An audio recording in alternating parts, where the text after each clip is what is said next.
మన ఆడపిల్ల చదువుకుంటుంది, వృద్ధిలోకి వస్తుంది, తనకు ఒక గుర్తింపు ఉంటుంది అని చెప్పేసి తల్లి తండ్రి తినక రూపాయి కూడబెట్టి ఖర్చు పెట్టి, అలాగే తన పెళ్లికో చదువుకో నగలకో బట్టలకో తన ఎంజాయ్మెంట్కో ఆర్నమెంట్స్కి అని చెప్పేసి రూపాయి తల్లి కష్టపడి తండ్రి తినక కష్టపడి సంపాదించిన డబ్బులన్నీ పోగేసి వాళ్ళ మీద ఎన్నో ఆశలు పెట్టుకొని వాళ్ళని పెంచుతారు ఆడపిల్లలు. ఒక్కసారి ఆడపిల్లలందరికీ నేను చెప్తున్నాను, ఒక్కసారి మీ తండ్రి షర్టు వెనకాల ఉన్నటువంటి బన్నీని చూడండి. చినిగిపోయినటువంటి బన్నీని వేసుకుని మనకి పట్టు పీతాంబరాలు, మోడర్న్ డ్రెస్సులు, శారీసు, నగలేంటి అన్నీ కొని పెడతారు.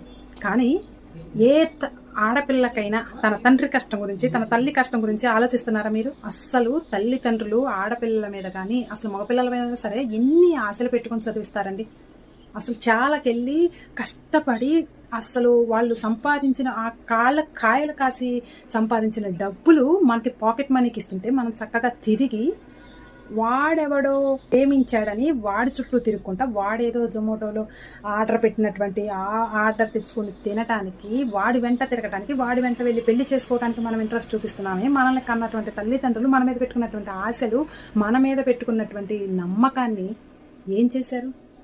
ఇన్ని సంవత్సరాలు 18-20 సంవత్సరాలు మన మీద పెట్టుకున్నటువంటి ప్రేమని, నమ్మకాన్ని ఒక్క 3 నెలలు 6 నెలలు ఎటుపోతుంది ఈ ప్రేమంతా? ఒక్కసారి ఆలోచించండి. ఆడపిల్లలందరూ కూడా ఒక్కసారి మీరు వెళ్లే ముందు తల్లిదండ్రులను ఒక్కసారి తలుచుకోండి. ఇప్పుడు తలుచుకోవటం కాదు, మనం ఇంతప్పటి నుంచి పెంచినటువంటి ప్రేమను తలుచుకోండి. మీ నాన్నని తలుచుకోండి, మీ అమ్మని తలుచుకోండి, ఎలా చూశారో తలుచుకోండి.